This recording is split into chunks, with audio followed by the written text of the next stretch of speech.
जय श्रीमन्नारायण, जय श्रीमन्नारायण, जय बोलो हनुमान की।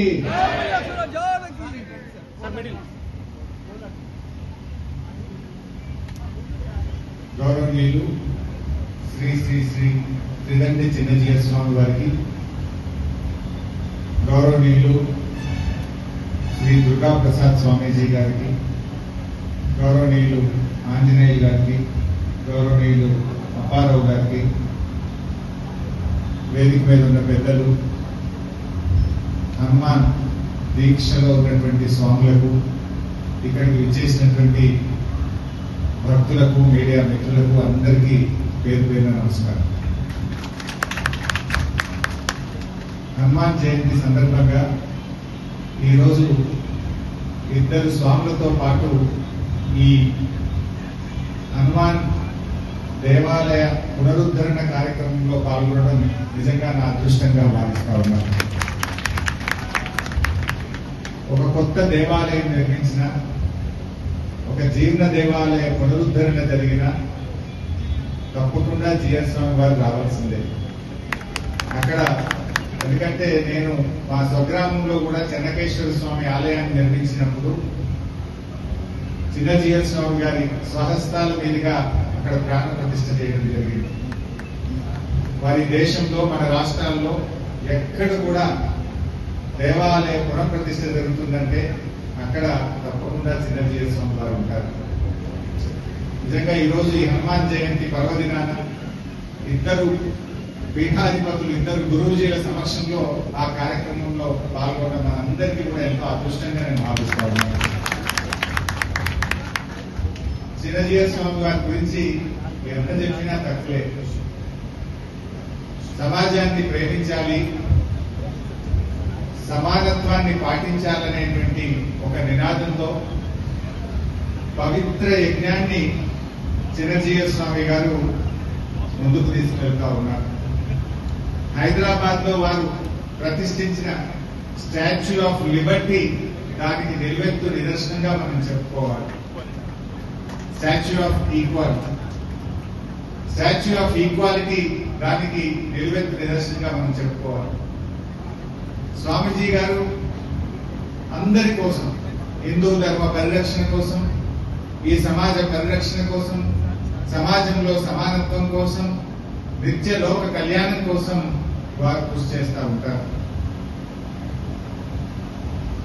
ఇద్దరు స్వాములు కూడా వారు లోక రక్షకులుగా ఈరోజు ముందుకు తీసుకెళ్తా ఉన్నారు.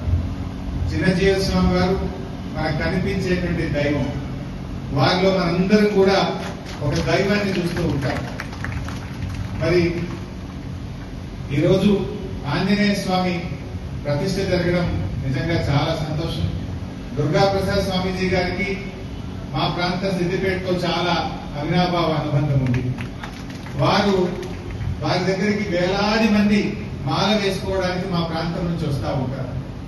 దాన్ని గమనించిన దుర్గా ప్రసాద్ స్వామీజీ గారు గత 2 సంవత్సరాలుగా సిద్దిపేటకే వచ్చి స్వాములకు మాలాధారణ చేయించడం అనేటువంటిది చాలా విశేషమైనటువంటిది. అదేవిధంగా మా కోమటి చెరువులో కూడా ప్రతి సంవత్సరం తెప్పోత్సవం కార్యక్రమంలో కూడా వారు అక్కడ పాల్గొనడం కూడా మా ప్రాంతంలో ఎంతో సంతోషంగా ఉంటుంది. మరి ఈరోజు ఆంజనేయ స్వామి అంటే అందరికీ తెలుసు. ఆంజనేయ స్వామి క్రమశిక్షణకు మారిపోయారు. ఆంజనేయ స్వామి విశ్వాసానికి, విధేయతకు మారిపోయారు. ఆంజనేయ స్వామి సాహసానికి, సమానత్వానికి మారిపోయారు. ఆంజనేయ స్వామి ఏ పనైనా కూడా వాయు వేగంతో పూర్తి చేస్తారు. దేవదేవులకే సహాయం చేసిన వ్యక్తిగా మనం ఆంజనేయుడిని చూస్తూ ఉంటాం. సీతమ్మ తల్లి లంకలో ఉందా అని తెలుసుకోవడానికి వాయు వేగంతో వెళ్లి సీతమ్మ తల్లి యొక్క జాడను తెలుసుకొని వచ్చినటువంటి మహనీయుడు ఆంజనేయుడు. అదేవిధంగా లక్ష్మణుడు మూర్ఛపోయినప్పుడు కూడా మరి సంజీవిని మొక్క తెస్తే ఆ వెతకడానికి ఆలస్యం అవుతుందోనని పర్వతాన్నే తీసుకొని వచ్చినటువంటి వాయువేగంతో తెచ్చినటువంటి వ్యక్తి ఆంజనేయుడు. అటువంటి ఆంజనేయుడిని ఇలా పెద్ద ఎత్తున భక్తులందరూ కూడా ఎంతో నమ్మకంతో, విశ్వాసంతో ఆరాధిస్తూ ఉంటారు. దేవదేవులకే సహాయం చేసిండు. మానవ మాత్రులైన మనకు కూడా ఆంజనేయుడి యొక్క ఆశీస్సులు ఉంటాయి అనేటువంటి ఒక నమ్మకంతో ఈ రోజు లక్షలాది మంది హనుమాన్ మాల ధారణ చేస్తా ఉన్నారు. వేళ్ల మీద లెక్క పెట్టే సంఖ్యతో ప్రారంభమైన ఈ హనుమాన్ మాలాధారణ ఎక్కడ చూసినా లక్షలాది మంది 41 రోజులు, 21 రోజులు, 11 రోజులు మాలాధారణ చేస్తూ చక్కగా ఈ రోజు ఆ హనుమంతుని యొక్క సేవలో నిమగ్నం అవుతా ఉన్నారు. దాంతో మా దుర్గా ప్రసాద్ స్వామీజీ గారు ఇది పెరగడానికి, ఈ మాలాధారణ ఎక్కువగా కావడానికి వారు ఎంతగానో కూడా కృషి చేయడం జరిగింది. ముఖ్యంగా మరి దుర్గా ప్రసాద్ స్వామీజీ గారు ఈ రోజు మీరు తప్పకుండా రావాలి. ఎన్నో ఏళ్లుగా ఉన్నటువంటి జీర్ణ దేవాలయాన్ని శ్రీ శ్రీ శ్రీ త్రిదండి చిన్నజీయ స్వామి వారి చేతుల మీదుగా దాన్ని ఈ రోజు పునఃప్రతిష్ఠ చేస్తున్నామన్నప్పుడు ఇది ఒక ఆజ్ఞగా, ఒక అదృష్టంగా భావిస్తూ ఈ కార్యక్రమంలో పాల్గొనడానికి నేను రావడం జరిగింది. నిజంగా ఇది నా అదృష్టంగా భావిస్తూ నాకు ఇంత మంచి అవకాశం కల్పించిన దుర్గా ప్రసాద్ స్వామీజీ గారికి, అదేవిధంగా శ్రీ శ్రీ శ్రీ త్రిదండి చిన్నజీయ స్వామి వారి పాద పద్మాలకు నమస్కరిస్తూ సెలవు. నమస్కారం.